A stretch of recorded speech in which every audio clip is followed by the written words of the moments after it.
A battleship is a large armored warship with a main battery consisting of heavy-caliber guns. During the late 19th and early 20th centuries, the battleship was the most powerful type of warship, and a fleet of battleships was vital for any nation which desired to maintain command of the sea. During World War II, aircraft carriers overtook battleships in power projection. Some battleships remained in service during the Cold War and the last were decommissioned in the 1990s. The word battleship was coined around 1794 and is a contraction of the phrase line of battleship, the dominant wooden warship during the Age of Sail. The term came into formal use in the late 1880s to describe a type of ironclad warship, now referred to by historians as pre-dreadnought battleships. In 1906, the commissioning of HMS Dreadnought heralded a revolution in battleship design. Following battleship designs, influenced by HMS Dreadnought, were referred to as dreadnoughts. Battleships were a symbol of naval dominance and national might, and for decades the battleship was a major factor in both diplomacy and military strategy. The global arms race in battleship construction began in Europe, following the 1890 publication of Alfred Thayer Mahan's The Influence of Sea Power Upon History, 1660–1783. This arms race culminated at the decisive Battle of Tsushima in 1905. The outcome of which significantly influenced the design of HMS Dreadnought. The launch of Dreadnought in 1906 commenced a new naval arms race which was widely considered to have been an indirect cause of World War I. The naval treaties of the 1920s and 1930s limited the number of battleships, though technical innovation in battleship design continued. Both the Allies and the Axis powers deployed battleships during World War II. The value of the battleship has been questioned, even during the period of their prominence. In spite of the immense resources spent on battleships, there were few pitched battleship clashes. Even with their enormous firepower and protection, battleships were increasingly vulnerable to much smaller, cheaper weapons, initially the torpedo and the naval mine, and later aircraft and the guided missile. The growing range of naval engagements led to the aircraft carrier replacing the battleship as the leading capital ship during World War II, with the last battleship to be launched being HMS Vanguard in 1944. Battleships were retained by the United States Navy into the Cold War for fire support purposes before being stricken from the U.S. Naval Vessel Register in the 2000s. Ships of the line. The ship of the line was a large, unarmored wooden sailing ship on which was mounted a battery of up to 120 smoothbore guns and carronades. It was a gradual evolution of a basic design that dates back to the 15th century, and, apart from growing in size, it changed little between the adoption of line-of-battle tactics in the early 17th century and the end of the sailing battleship's heyday in the 1830s. From 1794, the alternative term line of battleship was contracted to battleship or battleship. The sheer number of guns fired broadside meant a sail battleship could wreck any wooden enemy, holing her hull, knocking down masts, wrecking her rigging, and killing her crew. However, the effective range of the guns was as little as a few hundred yards, so the battle tactics of sailing ships depended in part on the wind. The first major change to the ship of the line concept was the introduction of steam power as an auxiliary propulsion system. Steam power was gradually introduced to the Navy in the first half of the 19th century, initially for small craft and later for frigates. The French Navy introduced steam to the line of battle with the 90-gun Napola copyright-on in 1850, the first true steam battleship. Napola copyright-on was armed as a conventional ship of the line, but her steam engines could give her a speed of 12 knots, regardless of the wind conditions, a potentially decisive advantage in a naval engagement.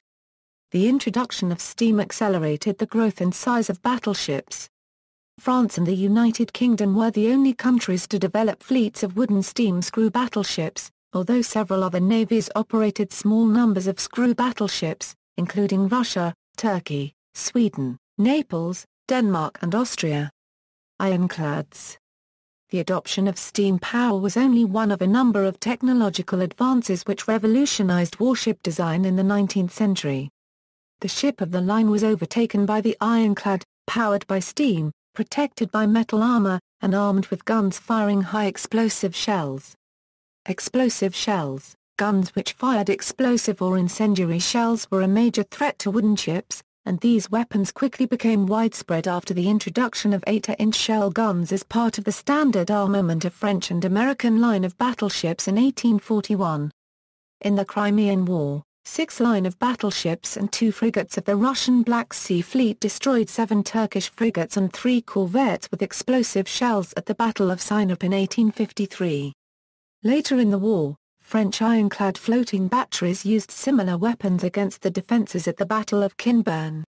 Nevertheless, wooden-hulled ships stood up comparatively well to shells, as shown in the 1866 Battle of Lissa, where the modern Austrian steam two-decker SMS Kaiser ranged across a confused battlefield, rammed an Italian ironclad and took 80 hits from Italian ironclads, many of which were shells, but including at least one 300-pound shot at point-blank range. Despite losing her bowsprit and her foremast, and being set on fire, she was ready for action again the very next day. Iron armor and construction. The development of high-explosive shells made the use of iron armor plate on warships necessary. In 1859 France launched Gla, the first ocean-going ironclad warship. She had the profile of a ship of the line, cut to one deck due to weight considerations. Although made of wood and reliant on sail for most journeys, Gla was fitted with a propeller, and her wooden hull was protected by a layer of thick iron armor. Gla prompted further innovation from the Royal Navy, anxious to prevent France from gaining a technological lead. The superior armored frigate Warrior followed Gla by only 14 months, and both nations embarked on a program of building new ironclads and converting existing screw ships of the line to armored frigates. Within 2 years, Italy, Austria, Spain and Russia had all ordered ironclad warships, and by the time of the famous clash of the USA Monitor and the CSSA Virginia at the Battle of Hampton Roads, at least 8 navies possessed ironclad ships. Navies experimented with the positioning of guns, in turrets, central batteries or barbettes, or with the ram as the principal weapon. As steam technology developed, masts were gradually removed from battleship designs. By the mid-1870s, steel was used as a construction material alongside iron and wood. The French Navy's Redoutable, laid down in 1873 and launched in 1876, was a central battery and barbette warship which became the first battleship in the world to use steel as the principal building material. Pre-dreadnought battleship. The term battleship was officially adopted by the Royal Navy in the reclassification of 1892. By the 1890s, there was an increasing similarity between battleship designs, and the type that later became known as the pre-dreadnought battleship emerged.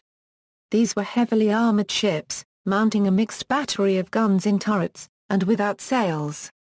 The typical first-class battleship of the pre-dreadnought era displaced 15,000 to 17,000 tons, had a speed of 16 knots, and an armament of 4 12-inch guns in 2 turrets fore and aft with a mixed-caliber secondary battery amidships around the superstructure. An early design with superficial similarity to the pre-dreadnought is the British Devastationer class of 1871. The slow-firing 12-inch main guns were the principal weapons for battleship-to-battleship combat. The intermediate and secondary batteries had 2 roles. Against major ships, it was thought a hail of fire from quick-firing secondary weapons could distract enemy gun crews by inflicting damage to the superstructure, and they would be more effective against smaller ships such as cruisers. Smaller guns were reserved for protecting the battleship against the threat of torpedo attack from destroyers and torpedo boats. The beginning of the pre-dreadnought era coincided with Britain reasserting her naval dominance. For many years previously, Britain had taken naval supremacy for granted.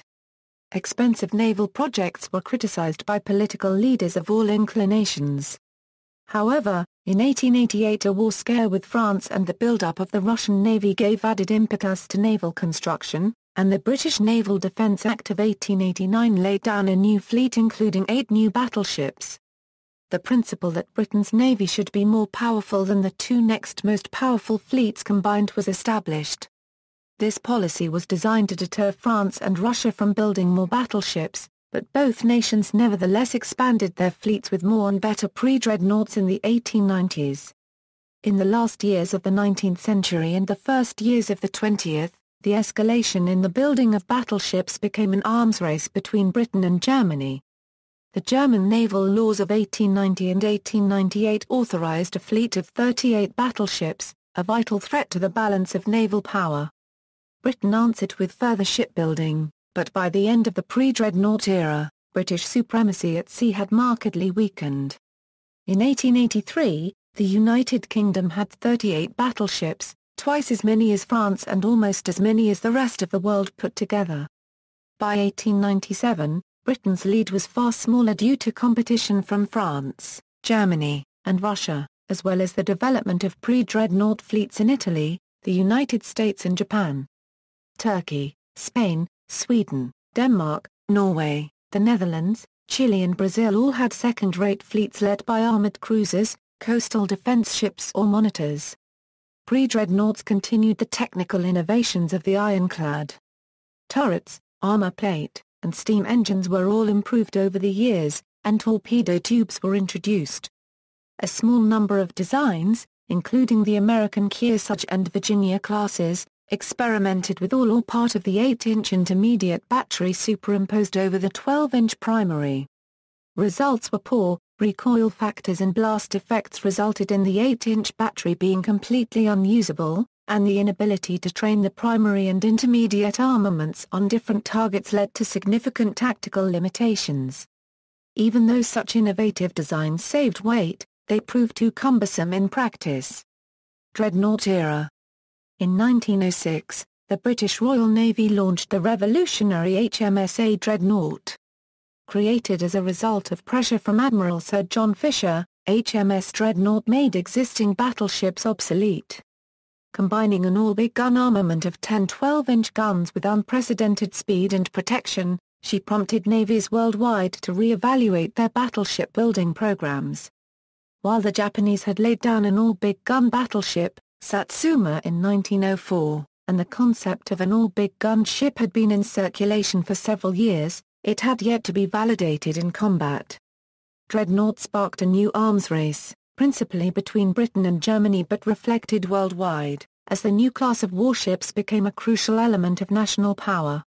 Technical development continued rapidly through the dreadnought era, with steep changes in armament, armor and propulsion.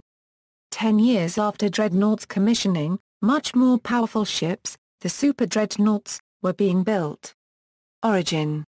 In the first years of the 20th century, several navies worldwide experimented with the idea of a new type of battleship with a uniform armament of very heavy guns. Admiral Vittorio Cunibiti, the Italian Navy's chief naval architect, articulated the concept of an all-big gun battleship in 1903. When the Regia Marina did not pursue his ideas, Cunibiti wrote an article in Jane's proposing an ideal future British battleship, a large armoured warship of 17,000 tons, armed solely with a single-caliber main battery, carrying 300mm belt armour, and capable of 24 knots. The Russo-Japanese War provided operational experience to validate the all-big gun concept.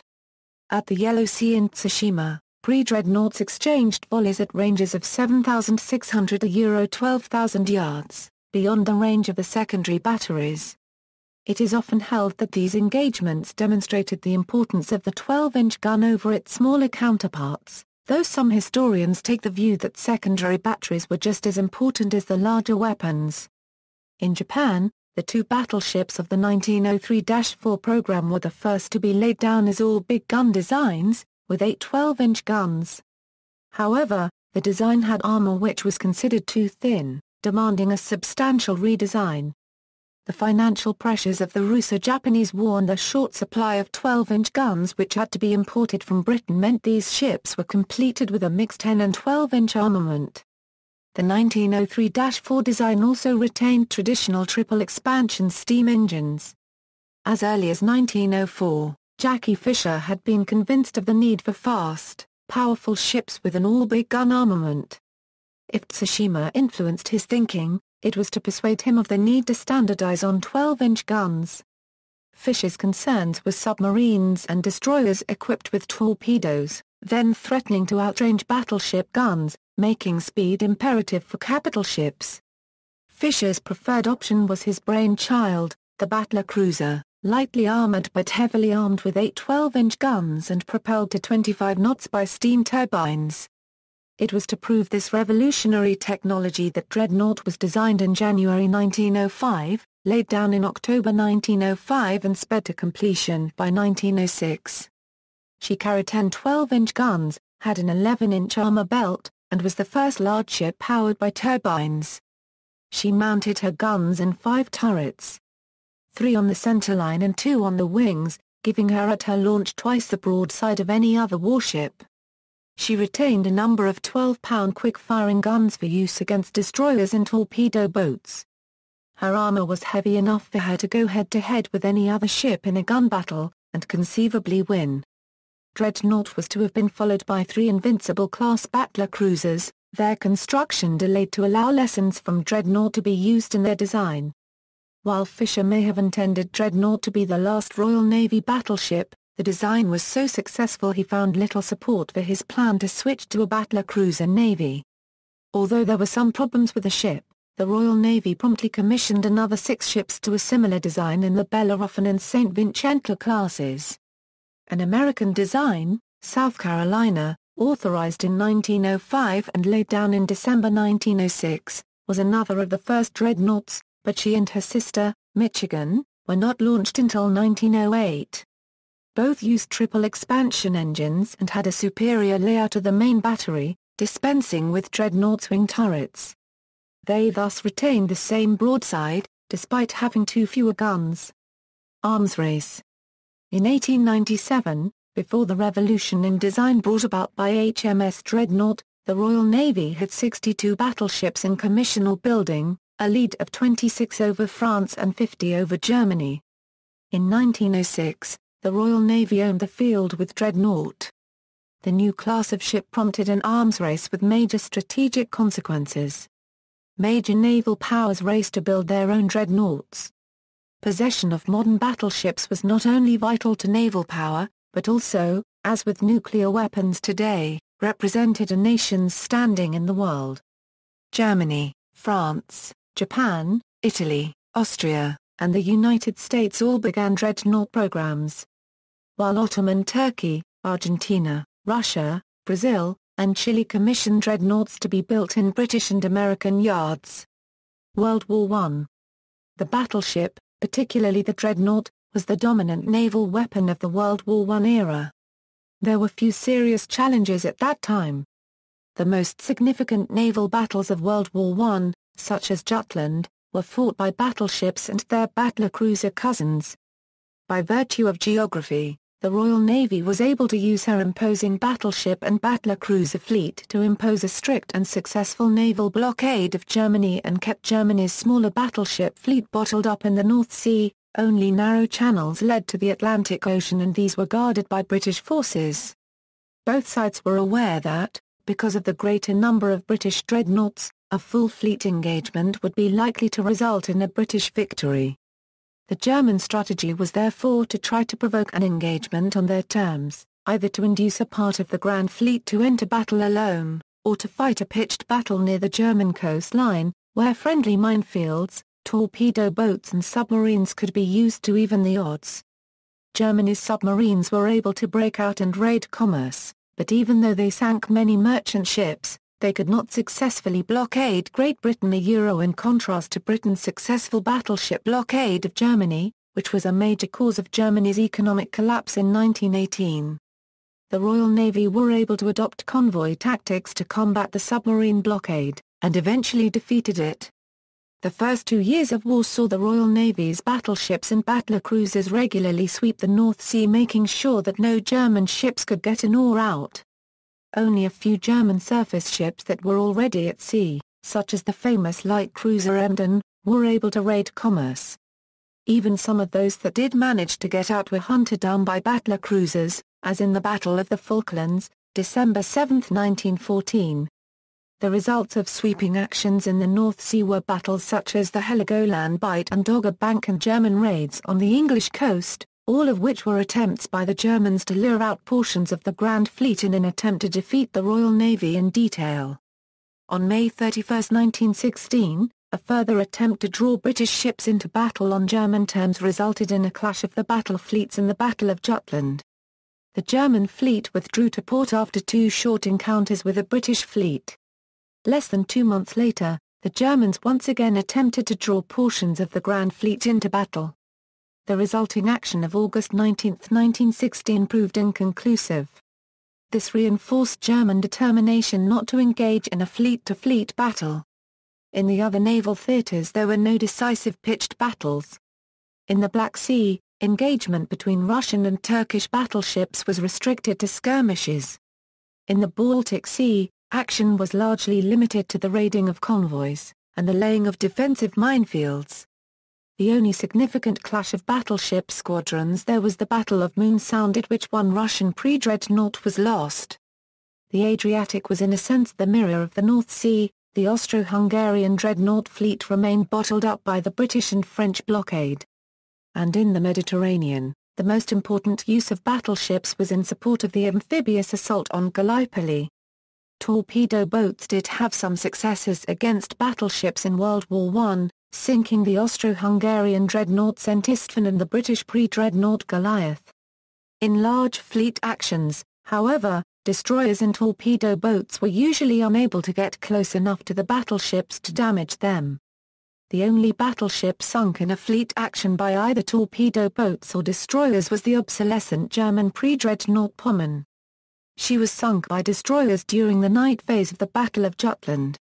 Submarines did prove to be an incredibly dangerous threat to older pre-dreadnought battleships, as shown by examples such as the sinking of the Mazadaye, which was caught in the Dardanelles by a British submarine, and the HMS Majestic and HMS Triumph were torpedoed by U-21, as well as HMS Formidable, HMS Cornwallis, HMS Britannia, etc.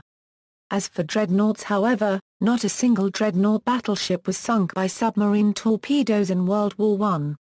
In September 1914, the threat posed to surface ships by German U-boats was confirmed by successful attacks on British cruisers, including the sinking of 3 British armoured cruisers by the German submarine SMA U-9 in less than an hour, but the only casualty of a dreadnought to a submarine during the war was the British battleship HMS Audacious, which struck a mine laid by a German U-boat in October 1914 and sank. She was also the only dreadnought to be sunk by mine strike in WWI. Threats to British battleships was enough to cause the Royal Navy to change their strategy and tactics in the North Sea to reduce the risk of U-boat attack. Whilst the escape of the German fleet from the superior British firepower at Jutland was affected by the German cruisers and destroyers successfully turning away the British battleships, the German attempt to rely on U-boat attacks on the British fleet failed. Further near misses from submarine attacks on battleships and casualties amongst cruisers led to growing concern in the Royal Navy about the vulnerability of battleships. The German High Seas Fleet, for their part, were determined not to engage the British without the assistance of submarines. And since the submarines were needed more for raiding commercial traffic, the fleet stayed in port for much of the war. Other theaters equally showed the role of small craft in damaging or destroying dreadnoughts. SMS St. Istvan of the Austro-Hungarian Navy was sunk by Italian motor torpedo boats in June 1918, while her sister ship, SMS Viribus Unitas, was sunk by frogmen. The Allied capital ships lost in Gallipoli were sunk by mines and torpedo, while a Turkish pre-dreadnought, Mazadaye, was caught in the Dardanelles by a British submarine. Interwar period, for many years, Germany simply had no battleships. The armistice with Germany required that most of the High Seas Fleet be disarmed and interned in a neutral port. Largely because no neutral port could be found, the ships remained in British custody in Scapa Flow, Scotland. The Treaty of Versailles specified that the ships should be handed over to the British. Instead, most of them were scuttled by their German crews on June 21, 1919, just before the signature of the peace treaty. The treaty also limited the German Navy, and prevented Germany from building or possessing any capital ships. The interwar period saw the battleship subjected to strict international limitations to prevent a costly arms race breaking out. While the victors were not limited by the Treaty of Versailles, many of the major naval powers were crippled after the war. Faced with the prospect of a naval arms race against the United Kingdom and Japan, which would in turn have led to a possible Pacific War, the United States was keen to conclude the Washington Naval Treaty of 1922. This treaty limited the number and size of battleships that each major nation could possess, and required Britain to accept parity with the US and to abandon the British alliance with Japan. The Washington Treaty was followed by a series of other naval treaties, including the First Geneva Naval Conference, the First London Naval Treaty, the Second Geneva Naval Conference, and finally the Second London Naval Treaty, which all set limits on major warships. These treaties became effectively obsolete on September 1, 1939 at the beginning of World War II, but the ship classifications that had been agreed upon still apply. The treaty limitations meant that fewer new battleships were launched from 1919 to 1939 than from 1905 to 1914. The treaties also inhibited development by putting maximum limits on the weights of ships. Designs like the projected British N3 class battleship, the first American South Dakota class, and the Japanese Kia class all of which continued the trend to larger ships with bigger guns and thicker armor never got off the drawing board. Those designs which were commissioned during this period were referred to as treaty battleships. Rise of air power. As early as 1914, the British Admiral Percy Scott predicted that battleships would soon be made irrelevant by aircraft. By the end of World War I, aircraft had successfully adopted the torpedo as a weapon. In 1921 the Italian general and air theorist Giulio Douhet completed a hugely influential treatise on strategic bombing titled The Command of the Air, which foresaw the dominance of air power over naval units. In the 1920s, General Billy Mitchell of the United States Army Air Corps, believing that air forces had rendered navies around the world obsolete, testified in front of Congress that 1,000 bombardment airplanes can be built and operated for about the price of one battleship, and that a squadron of these bombers could sink a battleship, making for more efficient use of government funds. This infuriated the U.S. Navy, but Mitchell was nevertheless allowed to conduct a careful series of bombing tests alongside Navy and Marine bombers. In 1921, he bombed and sank numerous ships, including the unsinkable German World War I battleship HMS Ostfriesland and the American pre-dreadnought Alabama. Although Mitchell had required wartime conditions, the ships sunk were obsolete, stationary, defenseless and had no damage control. The sinking of Ostfriesland was accomplished by violating an agreement that would have allowed Navy engineers to examine the effects of various munitions. Mitchell's airmen disregarded the rules, and sank the ship within minutes in a coordinated attack. The stunt made headlines, and Mitchell declared, "No surface vessels can exist wherever air forces acting from land bases are able to attack them." While far from conclusive, Mitchell's test was significant because it put proponents of the battleship against naval aviation on the back foot. Rear Admiral William A. Moffett used public relations against Mitchell to make headway toward expansion of the U.S. Navy's nascent aircraft carrier program. Rearmament. The Royal Navy, United States Navy, and Imperial Japanese Navy extensively upgraded and modernized their World War II-era battleships during the 1930s. Among the new features were an increased tower height and stability for the optical rangefinder equipment, more armor to protect against plunging fire and aerial bombing, and additional anti-aircraft weapons. Some British ships received a large block superstructure nicknamed the Queen Anne's Castle, such as in the Queen Elizabeth and Warspite, which would be used in the new conning towers of the King George V-class fast battleships. External bulges were added to improve both buoyancy to counteract weight increase and provide underwater protection against mines and torpedoes. The Japanese rebuilt all of their battleships, plus their battler cruisers, with distinctive pagoda structures, though the Haya received a more modern bridge tower that would influence the new Yamato-class battleships. Bulges were fitted, including steel tube arrays to improve both underwater and vertical protection along the waterline. The U.S. experimented with caged masts and later tripod masts, though after Pearl Harbor some of the most severely damaged ships such as West Virginia and California were rebuilt to a similar appearance to their Iowa-class contemporaries. Radar, which was effective beyond visual contact and was effective in complete darkness or adverse weather conditions, was introduced to supplement optical fire control. Even when war threatened again in the late 1930s, battleship construction did not regain the level of importance which it had held in the years before World War I. The building holiday imposed by the naval treaties meant that the building capacity of dockyards worldwide was relatively reduced, and the strategic position had changed. In Germany, the ambitious Plan Z for naval rearmament was abandoned in favor of a strategy of submarine warfare supplemented by the use of battler cruisers and Bismarck-class battleships as commerce raiders. In Britain, the most pressing need was for air defences and convoy escorts to safeguard the civilian population from bombing or starvation, and rearmament construction plans consisted of 5 ships of the King George Virginia class. It was in the Mediterranean that navies remained most committed to battleship warfare. France intended to build 6 battleships of the Dunkirk and Richelieu classes, and the Italians 2 Littorio-class ships.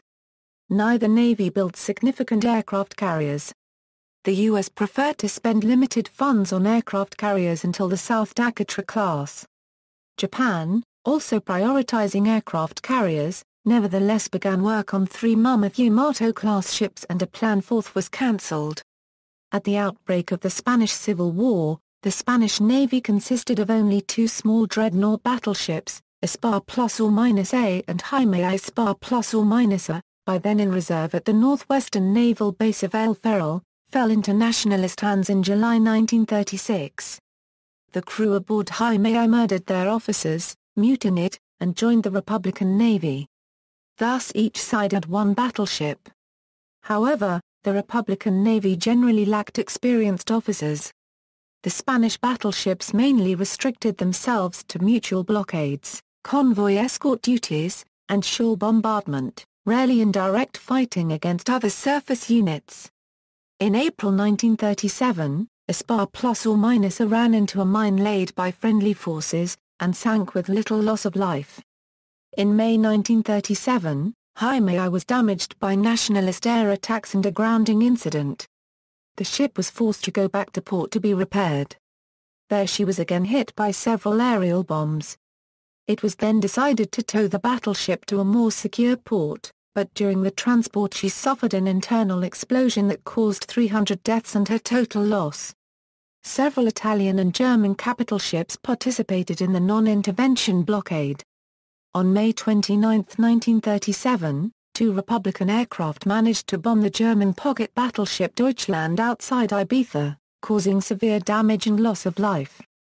Admiral Scheer retaliated 2 days later by bombarding Almeria, causing much destruction, and the resulting Deutschland incident meant the end of German and Italian support for non-intervention. World War II. The German battleship Schleswig-Holstein an obsolete pre-dreadnought fired the first shots of World War II with the bombardment of the Polish garrison at Westerplatte. And the final surrender of the Japanese Empire took place aboard a United States Navy battleship, USS Missouri. Between those 2 events, it had become clear that aircraft carriers were the new principal ships of the fleet and that battleships now performed a secondary role. Battleships played a part in major engagements in Atlantic, Pacific and Mediterranean theaters. In the Atlantic, the Germans used their battleships as independent commerce raiders. However, clashes between battleships were of little strategic importance. The Battle of the Atlantic was fought between destroyers and submarines, and most of the decisive fleet clashes of the Pacific War were determined by aircraft carriers. In the first year of the war, armored warships defied predictions that aircraft would dominate naval warfare. Skarnist and Gneisenau surprised and sank the aircraft carrier Glorious off western Norway in June 1940. This engagement marked the last time a fleet carrier was sunk by surface gunnery. In the attack on Mers El Kar copyright Burr, British battleships opened fire on the French battleships in the harbour near Oran in Algeria with their heavy guns, and later pursued fleeing French ships with planes from aircraft carriers.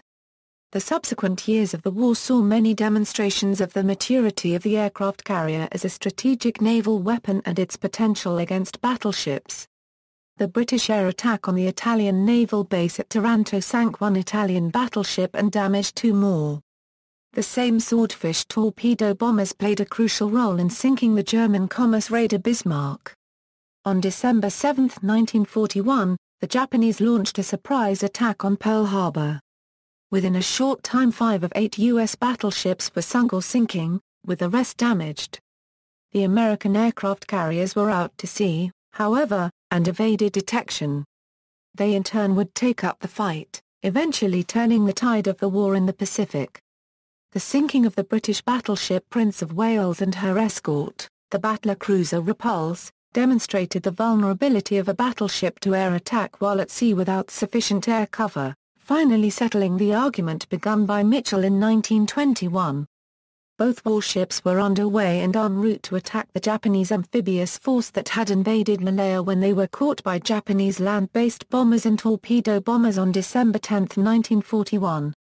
At many of the early crucial battles of the Pacific, for instance Coral Sea and Midway, battleships were either absent or overshadowed as carriers launched wave after wave of planes into the attack at a range of hundreds of miles.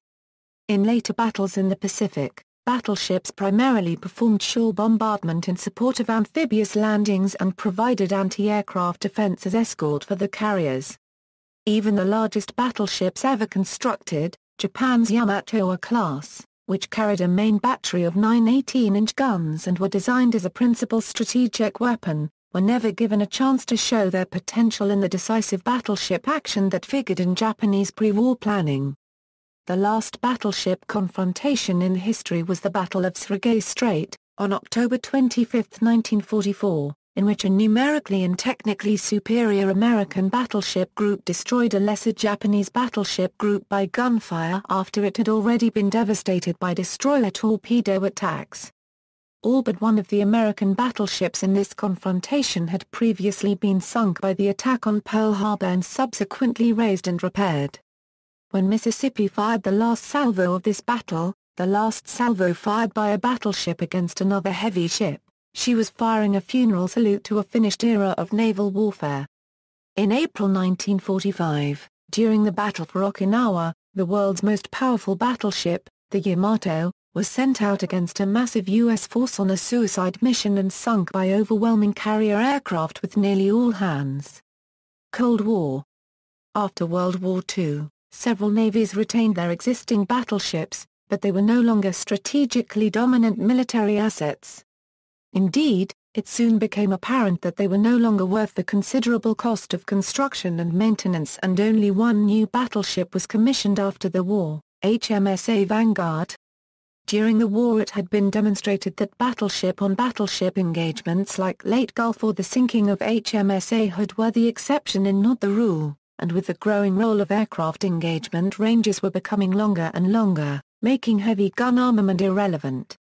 The armor of a battleship was equally irrelevant in the face of a nuclear attack, as tactical missiles with a range of 100 kilometers or more could be mounted on the Soviet Kildin-class destroyer and Whiskey-class submarines. By the end of the 1950s, minor vessel classes which formerly offered no noteworthy opposition now were capable of eliminating battleships at will. The remaining battleships met a variety of ends. USS Arkansas and Nagato were sunk during the testing of nuclear weapons in Operation Crossroads in 1946. Both battleships proved resistant to nuclear airburst but vulnerable to underwater nuclear explosions. The Italian battleship Giulio Cesare was taken by the Soviets as reparations and renamed Novorossiysk. She was sunk by a leftover German mine in the Black Sea on October 29, 1955. The two Andrea Doria-class ships were scrapped in 1956. The French Lorraine was scrapped in 1954, Richelieu in 1968, and Jean Bart in 1970. The United Kingdom's four surviving King George V-class ships were scrapped in 1957, and Vanguard followed in 1960. All other surviving British battleships had been sold or broken up by 1949. The Soviet Union's Marat was scrapped in 1953, Parizhskaya Komuna in 1957 and Oktyabrskaya Revolucja in 1956 July. Brazil's Minas Gerais was scrapped in Genoa in 1953, and her sister ship Sao Paulo sank during a storm in the Atlantic en route to the breakers in Italy in 1951. Argentina kept its two Rivadavia-class ships until 1956 and Chile kept Almirante La Torre until 1959. The Turkish battlecruiser Yavuz Z was scrapped in 1976 after an offer to sell her back to Germany was refused. Sweden had several small coastal defense battleships, one of which, HSWMSA Gustav V, survived until 1970. The Soviets scrapped 4 large incomplete cruisers in the late 1950s, whilst plans to build a number of new Stalingrad-class battlecruisers were abandoned following the death of Joseph Stalin in 1953. The 3 old German battleships Schleswig-Holstein, Schlesien, and Hessen all met similar ends. Hessen was taken over by the Soviet Union and renamed Zell. She was scrapped in 1960. Schleswig-Holstein was renamed Borodino, and was used as a target ship until 1960. Schlesien, too, was used as a target ship. She was broken up between 1952 and 1957. The Iowa-class battleships gained a new lease of life in the U.S. Navy as fire support ships. Radar and computer-controlled gunfire could be aimed with pinpoint accuracy to target. The U.S. recommissioned all 4 Iowa-class battleships for the Korean War and the New Jersey for the Vietnam War. These were primarily used for shore bombardment, New Jersey firing nearly 6,000 rounds of 16-inch shells and over 14,000 rounds of 5-inch projectiles during hit or on the Goon Line, 7 times more rounds against shore targets in Vietnam than she had fired in the Second World War. As part of Navy Secretary John F. Lehman's effort to build a 600-ship Navy in the 1980s, and in response to the commissioning of Kirov by the Soviet Union, the United States recommissioned all 4 Iowa-class battleships. On several occasions, battleships were support ships in carrier battle groups, or led their own battleship battle group. These were modernized to carry Tomahawk missiles, with New Jersey seeing action bombarding Lebanon in 1983 and 1984, while Missouri and Wisconsin fired their 16-inch guns at land targets and launched missiles during Operation Desert Storm in 1991. Wisconsin served as the TLAM strike commander for the Persian Gulf, directing the sequence of launches that marked the opening of Desert Storm, firing a total of 24 TLAMs during the first 2 days of the campaign.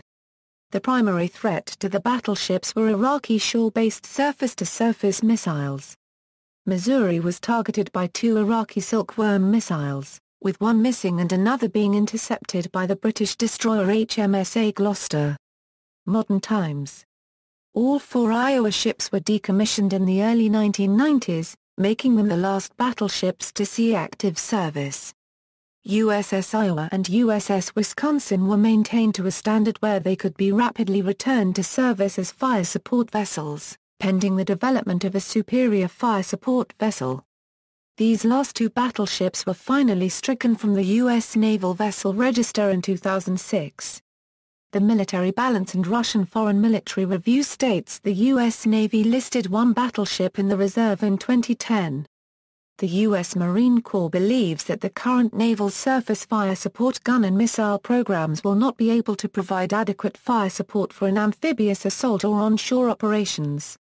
With the decommissioning of the last Iowa-class ships, no battleships remain in service or in reserve with any navy worldwide.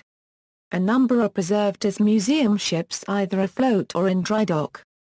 The U.S. has 8 battleships on display: Massachusetts, North Carolina, Alabama, Iowa, New Jersey, Missouri, Wisconsin and Texas. Missouri and New Jersey are now museums at Pearl Harbor and Camden, New Jersey, respectively. Iowa is now on display as an educational attraction at the Los Angeles waterfront in San Pedro, California. Wisconsin was removed from the Naval Vessel Register in 2006 and now serves as a museum ship in Norfolk, Virginia. Massachusetts, which owns the distinction of never having lost a man while in active service, was acquired by the Battleship Cove Naval Museum in Fall River, Massachusetts in 1965. Texas, the first battleship turned into a museum, is on display at the San Jacinto Battleground State Historic Site, near Houston. North Carolina is on display in Wilmington, North Carolina. Alabama is on display in Mobile, Alabama. The only other 20th-century battleship on display is the Japanese pre-dreadnought Mikasa. Owing to geography, Iowa, Missouri and Wisconsin are the only museum battleships not enshrined in their namesake states. Strategy and doctrine. Battleships were the embodiment of sea power. For Alfred Thayer Mahan and his followers, a strong navy was vital to the success of a nation, and control of the seas was vital for the projection of force on land and overseas. Mahan's theory, proposed in The Influence of Sea Power upon History, 1660–1783 of 1890, dictated the role of the battleship was to sweep the enemy from the seas. While the work of escorting, blockading, and raiding might be done by cruisers or smaller vessels, the presence of a battleship was a potential threat to any convoy escorted by any vessels other than capital ships. Mahan went on to say victory could only be achieved by engagements between battleships, which came to be known as the decisive battle doctrine in some navies, while targeting merchant ships could never succeed. Mahan was highly influential in naval and political circles throughout the age of the battleship, calling for a large fleet of the most powerful battleships possible. Mahan's work developed in the late 1880s, and by the end of the 1890s it had a massive international impact, in the end adopted by many major navies. The strength of Mahanian opinion was important in the development of the battleship's arms races, and equally important in the agreement of the powers to limit battleship numbers in the interwar era. The fleet in being suggested battleships could simply by their existence tie down superior enemy resources. This in turn was believed to be able to tip the balance of a conflict even without a battle.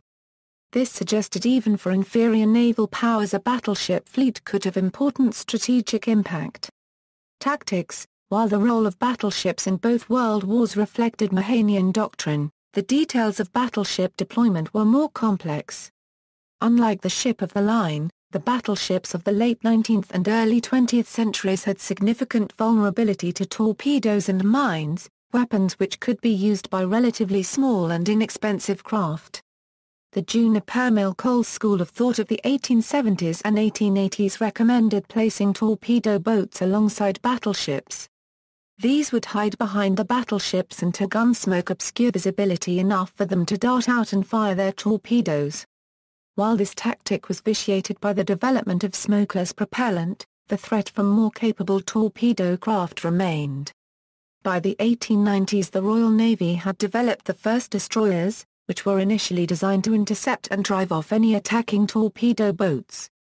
During the First World War and subsequently, battleships were rarely deployed without a protective screen of destroyers.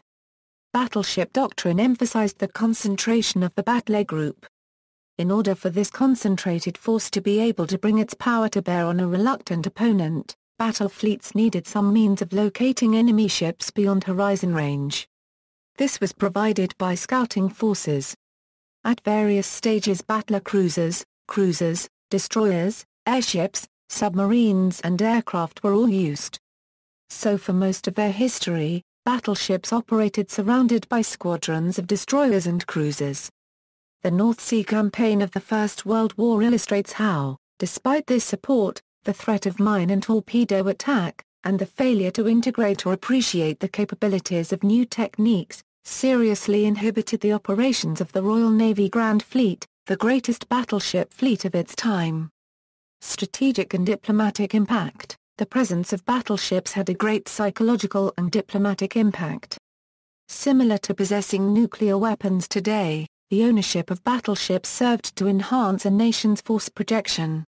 Even during the Cold War, the psychological impact of a battleship was significant. In 1946, USS Missouri was dispatched to deliver the remains of the ambassador from Turkey, and her presence in Turkish and Greek waters staved off a possible Soviet thrust into the Balkan region. In September 1983, when Druze militia in Lebanon's Shuf Mountains fired upon U.S. Marine peacekeepers, the arrival of USS New Jersey stopped the firing. Gunfire from New Jersey later killed militia leaders. Value for money, battleships were the largest and most complex, and hence the most expensive warships of their time. As a result, the value of investment in battleships has always been contested.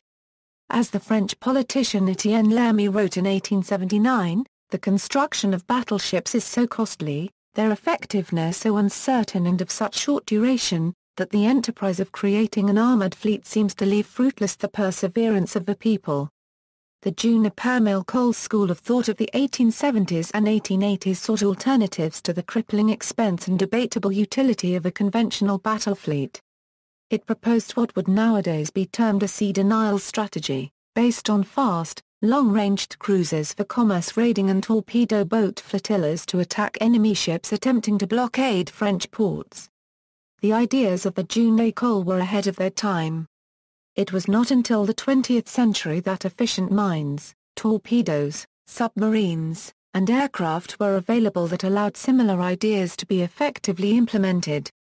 The determination of powers such as the German Empire to build battle fleets with which to confront much stronger rivals has been criticized by historians, who emphasize the futility of investment in a battle fleet which has no chance of matching its opponent in an actual battle. According to this view, attempts by a weaker navy to compete head-to-head with a stronger one in battleship construction simply wasted resources which could have been better invested in attacking the enemy's points of weakness. In Germany's case, the British dependence on massive imports of food and raw materials proved to be a near-fatal weakness, once Germany had accepted the political risk of unrestricted submarine warfare against commercial shipping. Although the U-boat offensive in 1917 Euro-18 was ultimately defeated, it was successful in causing huge material loss and forcing the Allies to divert vast resources into anti-submarine warfare. This success, though not ultimately decisive, was nevertheless in sharp contrast to the inability of the German battle fleet to challenge the supremacy of Britain's far stronger fleet. See also: Arsenal ship, List of battleships, List of battleships by country, List of battleship classes, List of sunken battleships, Notes. References. Further reading: Breyer, Siegfried. Battleships and Battler Cruisers of the World, 1905 Euro 1970. London, MacDonald James. ISBN A0-356-04191-3 Hayne, David.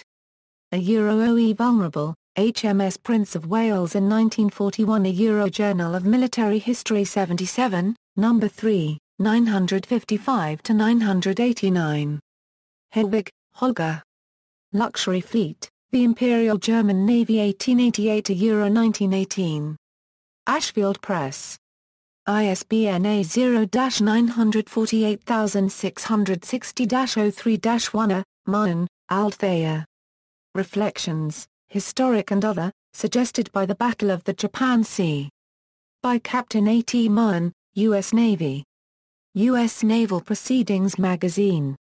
June 1906, Volume XXXIV, No. 2. United States Naval Institute Press. Massey, Robert. Dreadnought, Britain, Germany and the Coming of the Great War. Random House, N.Y. ISBN A0-394-52833-6. External links, comparison of the capabilities of 7 World War II battleships, comparison of projected post-World War II battleship designs, development of U.S. battleships, with timeline graph.